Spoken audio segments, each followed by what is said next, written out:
Bonjour et bienvenue pour ce nouveau rendez-vous consacré au numérique santé.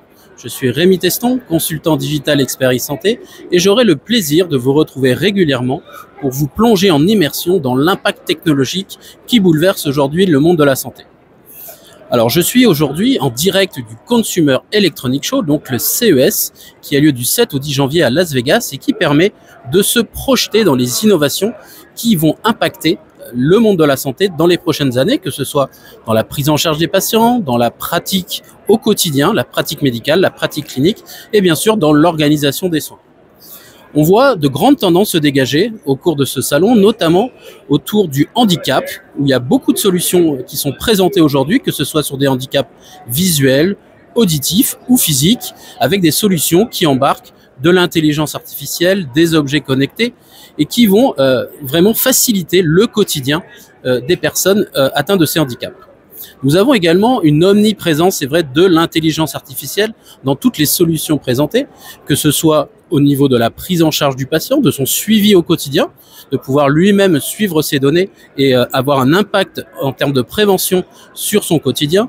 Également beaucoup de solutions d'intelligence artificielle qui vont accompagner le praticien au quotidien, que ce soit pour l'analyse d'imagerie médicale, mais également dans le diagnostic et pouvoir avoir des pistes finalement d'orientation thérapeutique pour les différents patients.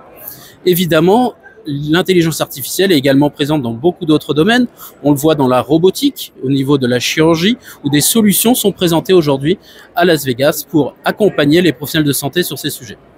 Ce qui est intéressant de voir, c'est qu'au niveau des tendances, il y a beaucoup de choses aussi autour de la silver economy et donc finalement le fait de pouvoir accompagner les patients au domicile, notamment les patients seniors qui sont souvent atteints de maladies neurologiques. Une autre tendance qui est forte et qui se dégage de ce CES, ce sont toutes les technologies qui essaient finalement de traiter le sujet du sommeil, que ce soit d'une manière préventive pour avoir une bonne qualité de sommeil, mais également pour le suivi de son sommeil ou tout simplement pour diagnostiquer des pathologies comme l'apnée du sommeil. On peut citer par exemple la start-up française Apnéal qui propose une solution qui permet grâce à un simple smartphone de pouvoir faire un test et déceler si on a ou pas de l'apnée du sommeil. Donc des technologies très importantes avec une forte délégation française aussi au CES. Il y a plus d'une trentaine de start-up santé qui sont présentes. Au total, vous avez plus de 1400 startups qui sont présentes, plus de 4500 exposants avec des grands acteurs de santé. Côté français, vous avez par exemple Withings, qui est un des pionniers et des champions de la santé connectée. Vous avez également Dassault Systèmes et puis d'autres acteurs plus connus comme ResMed, Abbott, qui sont aussi présents et qui apportent des nouvelles solutions, que ce soit au niveau du diabète, au niveau de la dermatologie ou d'autres signes d'information.